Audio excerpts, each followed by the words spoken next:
अस्सलाम वालेकुम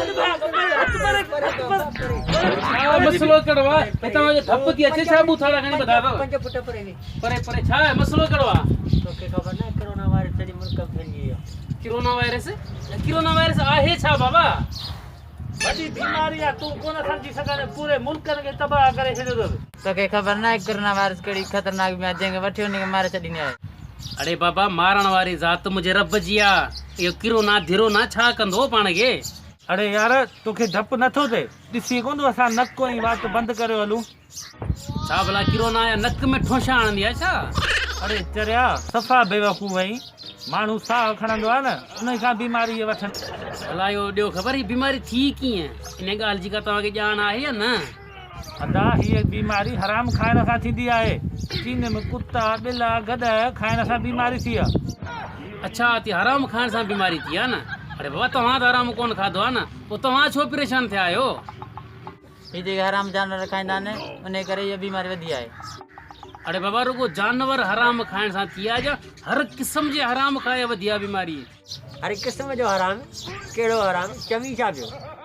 बाबा हराम त हराम आहे न व्याज खाइण बि हराम ऐं पराव हक़ खाइण बि हराम बाबा सुठो थियो त इहो हराम जानवर खाइण सां बीमारी थी आहे बाक़ी जे न हर क़िस्म जे हराम खाइण सां बीमारी थी आहे त बाक़ी दुनिया में वञी के दाणा बचनि आहे अरे चरिया शादियूं बंदि थी वियूं गाॾियूं रोड रस्ता सभु बंदि थी विया होटलूं का बि शइ नथी मिले शहर सफ़ा वीरान लॻो पियो आहे यार जेॾी ख़तरनाक बीमारी आहे न अचो त दुनिया सॼी लाइ दुआ घुरूं अलाह साईं छुटकारो ॾिए हिन बीमारी मां या अलाह तूं ख़ैर कजां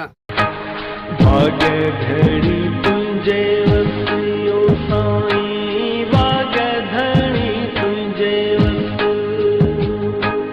भाग्य घड़ी तुझे ओ साईं भाग्य मुर्शिद तुझे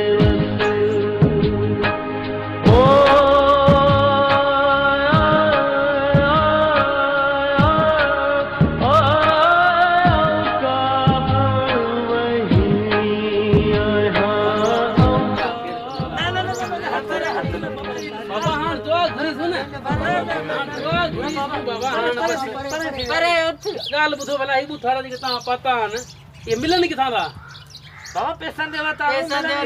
ये खंडू शेर में ॿुधारे पाण सां बीमारी कान थींदी न हां ऐं वरी ही थो पए छा आहे सही आहे